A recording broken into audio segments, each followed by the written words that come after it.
Hey guys, we're taking a look at this match with Mary Wash from last week, and going into this last stretch of the regular season. If we want to be successful in the postseason, conference tournament, and NCAA's, probably going to have to clean up a few choices and decision-making aspects. This was a good Mary Wash team that you guys beat, so a lot to be feeling good about. At the same time, I think you guys were so much better from a shot-making standpoint. That's the reason you won. This is a well-coached team. They're not giving a lot away, and you guys were a little bit. So that's what we're going to take a look at with this video. Okay, so as you can see here, we got this UMW team lining up in the I formation. As a returner, as we've said many times, when you see the I formation, you got two options with the return. You're going to lob, or you could drive it down the line, down the alley. If you go cross court, it better be awesome. Otherwise, it's not going to work, and you're playing with fire. So every single time you see the other team lining up in the I formation ready to serve, you got to lob it or you got to drive it down the line. It's one or the other every time, because these are the vulnerabilities that formation presents. So let's see what you guys end up doing. Okay, so Eddie, you're a fifth-year senior. You should know Evan Fisher's game by now, and you should know the pace of his first serve. So you chose to make your split step on top of the baseline on the first point. There's nothing wrong with that, but that is a choice, and we'll see as the match progresses how it goes. So this is a perfect illustration of what I'm talking about the I formation being vulnerable to lob. Gabe just hit a lob that landed on the service line, and the net player didn't even go for it. That tells you how vulnerable this formation is to the lob. So you don't even have to hit a great lob. You can even hit one that lands on the service line, and that will still be good enough. So good choice on that one, Gabe.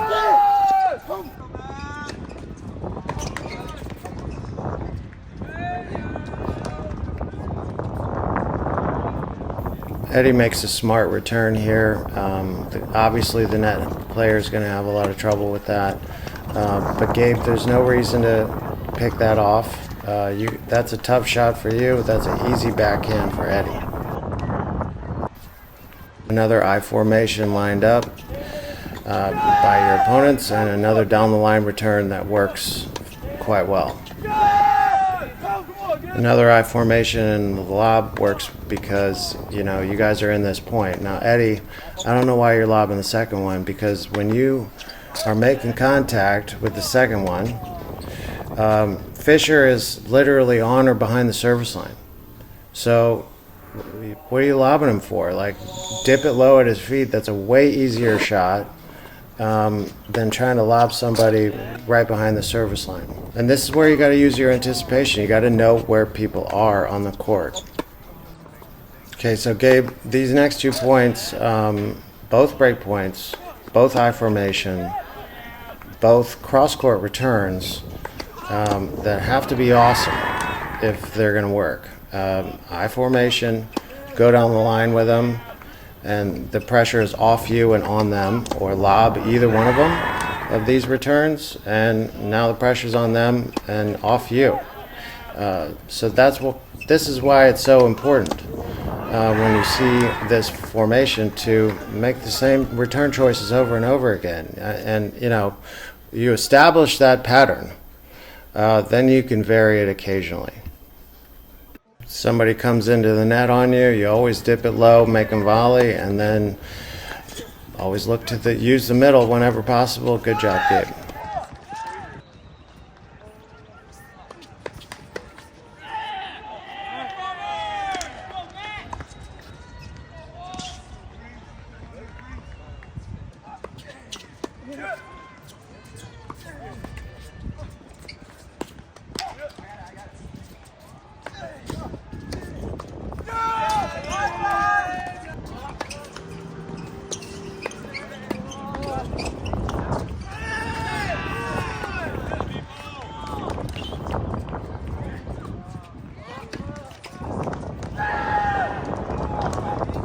Guys, getting hyped is good, but look at how excited you're getting. Okay, we've talked about the zone of optimal performance and your hype level and all this stuff. You got to know your hype level. And you can't just get so pumped up every single point. It makes them think, your opponents think that you're not sure you can beat them.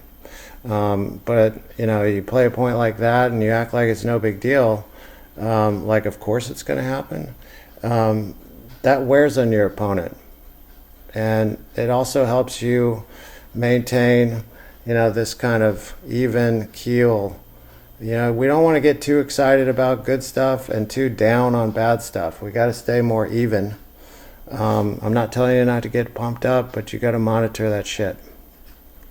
Nice serve from Gabe, and let's see what kind of choices we're about to make on these returns.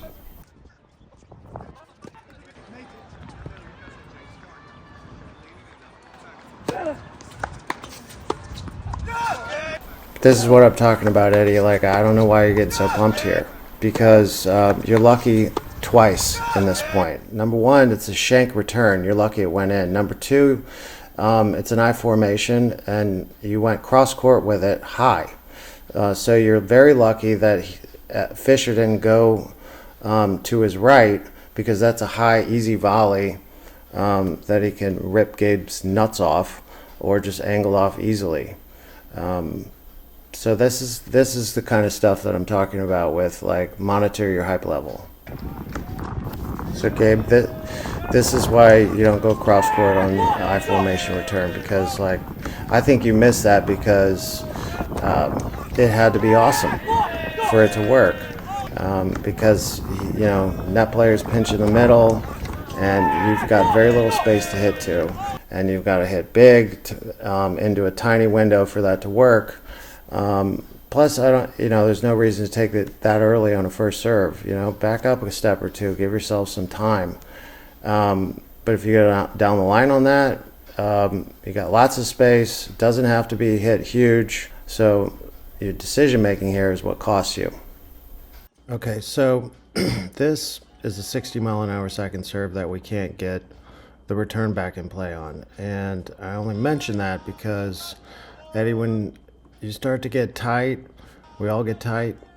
For you, what I see is I see it on the return, I see it on the serve, and I see your anticipation skills go away. So we've got to stay aware of some of these things. And those are a couple of things that, for you, seem to be somewhat of a pattern whenever the nerves come in. And look, everybody's got their own tells, really, when the nerves come in. So, like, for example, this one guy that I coached on the tour, he would start walking really slow in between points. And after a while, once I saw him walking in slow motion in between points, I knew it was over. Another guy that I worked with, he had this sick one-hander and this beautiful net game. And then when he would get nervous, he would just start slicing everything, quit using the one-hander, and he wouldn't go into the net anymore because he quit playing aggressive and got too passive. So, we all have it. I mean, when I would get nervous, my dad would tell me that the finish on my shots would get super short and jerky, and he said it looked like I was holding my breath the whole time. The reason I go into any of this is because without the awareness, we got no shot of doing anything about it in the moment, and loosening up and starting to relax and find, that optimum zone of performance, energy level, hype level, and all that stuff.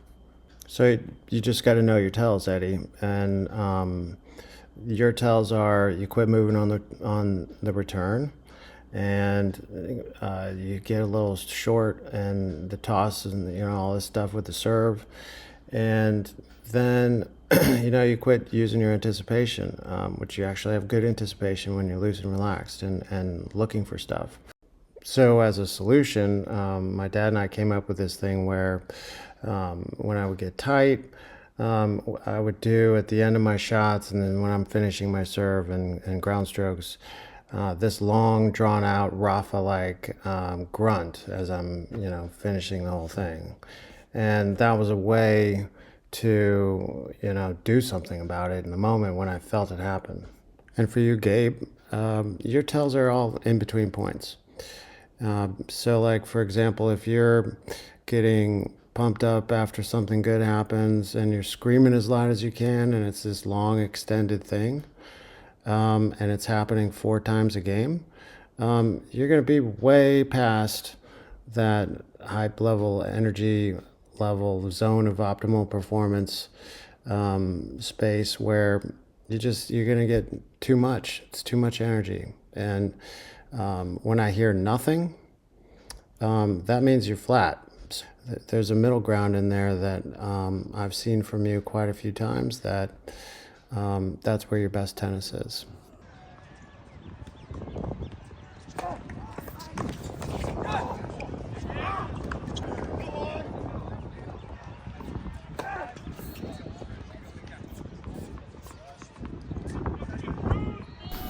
This is the same exact thing, Eddie, on the second serve. I mean, you're way inside the baseline. You got no time, and you're taking a big cut. You can't make the same mistake over and over, man. And here you guys are getting really hyped on an unforced error from your opponent. You got to start thinking, like, how does that come across? How does that make you look?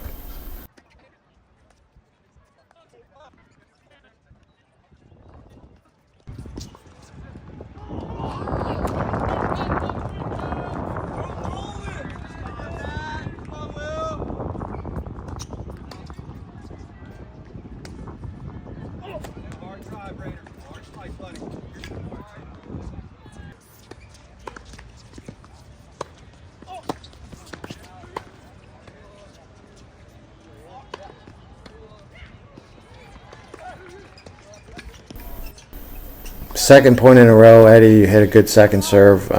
Nice backhand, making him volley down low.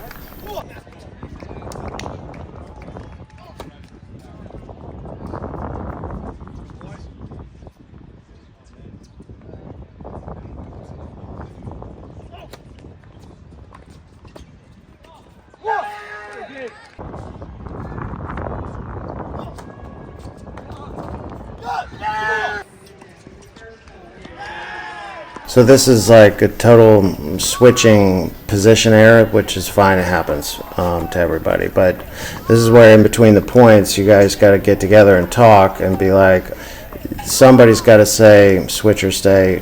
You guys got to communicate right then and there in the moment during the point as it happens. So that way the net player and whoever's back, they know where to go. Another good serve, Eddie. We know you can do it, man. This was a good serving game overall. Well done.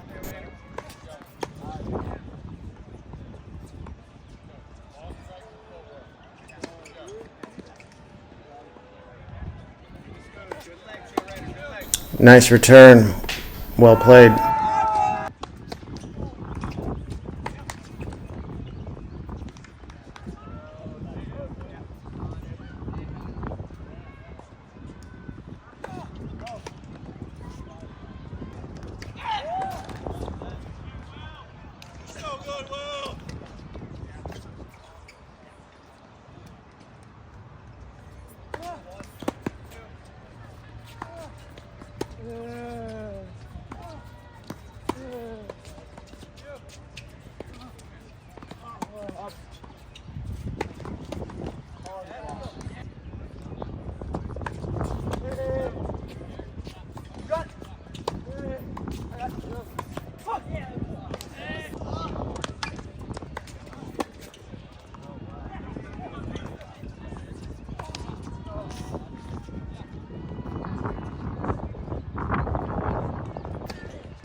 Okay, Eddie, so this is where you got to use your anticipation a little bit better. So you're sneak attacking here. I get that, the idea behind it, because Fisher's on defense.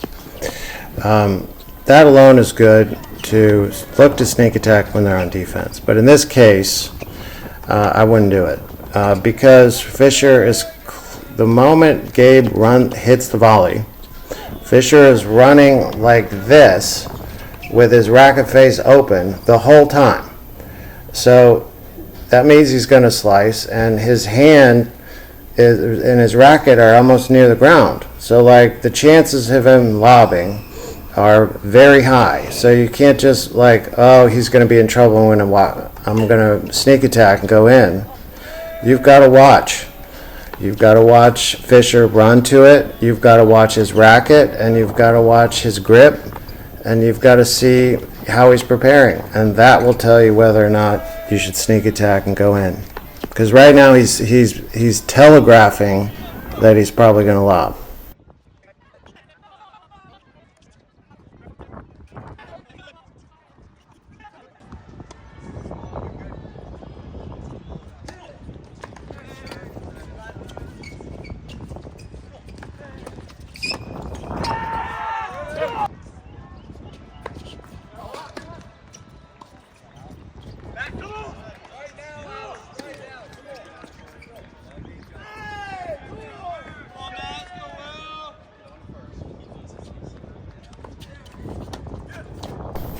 Got to make a different choice on this one, Gabe. I get that you're trying to hit the inside-out forehand for a little short angle.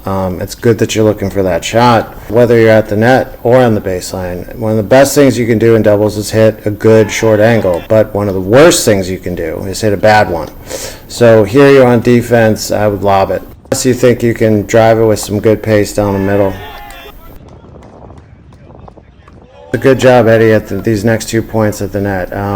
Clean up, putting the overhead away on this one, and then even though Fisher hits a really stupid shot on defense, moving way back, trying to blast it down the line for a winner, and he pulls off a miracle, you're still hitting the right shot, pressuring them, putting them in trouble. Good serve, good overhead. Now this next one, I like that you are switching up your formations. That's a good thing, but I don't see the reasoning, the logic behind it on this particular case, other than to just mix it up. But I think like against Fisher on a second serve, Gabe, that's matching up your inside out forehand and your backhand. With Fisher's, don't we like that matchup? I think we do. So anyway, it's good that you're doing it, but switch it up on the first serve and think about matchups when you're going to switch it up on big points. Eddie, I think you played this one exactly right. If the guy's going to serve and volley on you with a 75-mile-an-hour first serve in the middle of the box, you hit high percentage aggressive forehands, at him down low and attack the middle. That's what you did, just didn't work out this time. Gabe, here's another return with an I formation, return a serve, trying to thread the needle cross court. It's tough. Go down the line, got a lot more room. Eddie, here's another return a serve. You're splitting like 2 feet inside the baseline. You're just giving yourself no time. You got to back up.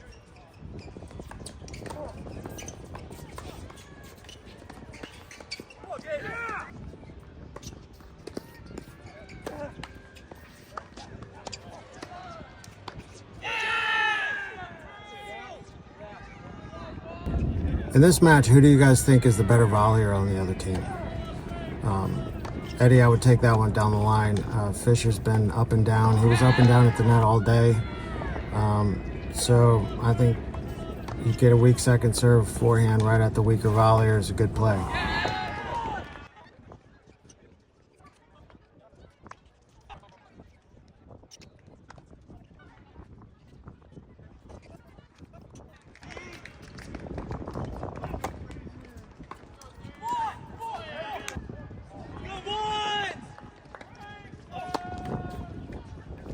Eddie opening up this service game, a little tentative on the serve. The guy hits a good return, but you didn't put up much on the serve.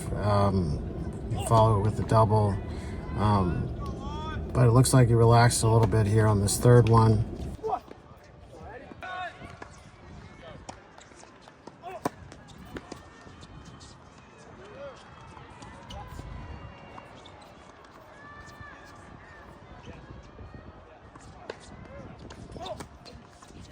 And a great backhand here, pick up, to keep you guys in the game.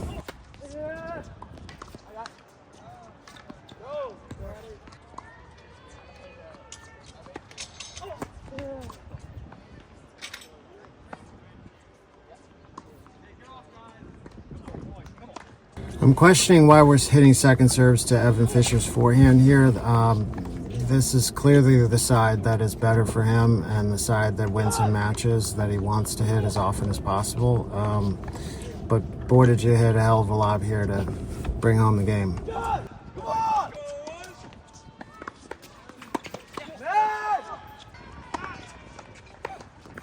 So this last game is nobody's fault. Fisher just had a hell of a service game, and you give him credit for that. But this is another reason why we can't make some of these other mistakes that we've been talking about with where to return in I formation, the choices that we're making after that, identifying who's the weaker volleyer, and communicating these things to each other so you have a clear plan. Because when you play another good doubles team, you can't guarantee, there's no guarantee that you're going to get that many opportunities. So you have to make the most of the opportunities that you have, because there may be some games like this where you just don't really get to play.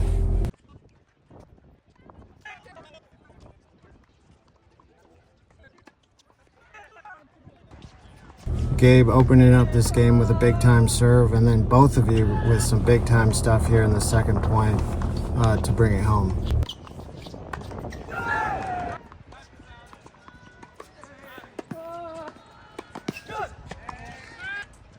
A couple more big serves from Gabe.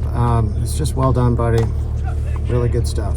So here we have another I formation and a cross-court return, and Gabe with a sick reflex volley. Eddie, you started off with a well-hit return in the wrong spot, and then you hit two really, really good forehands after that, and that's what it takes to win this point. If you go down the line on the first ball behind a second serve that's like 60 miles an hour bouncing in the middle of the box, it's over right like that first shot.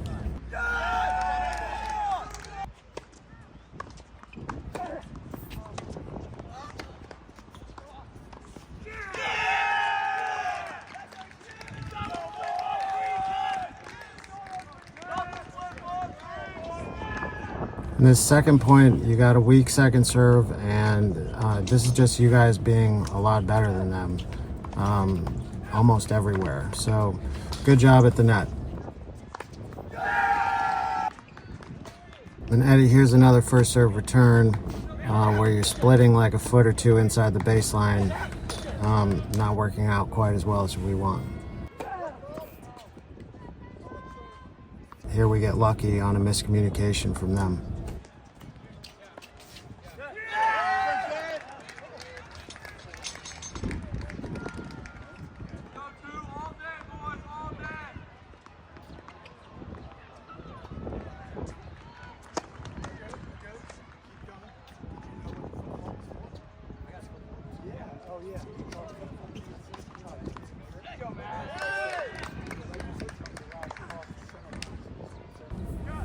This point is another example of you guys hit such good shots and played so much better than this other team that it works out pretty well. Again, I think I formation, that return goes down the line. Even though Fisher moves that way, you still beat him right off the return right away, and it's easy instead of you guys having to come up with big time stuff, because that was really big time stuff that you guys produced in this point. Eddie opening up this final service game with a couple of good first serves and showing some good hustle and good resolve to bring this match home for us. Good job.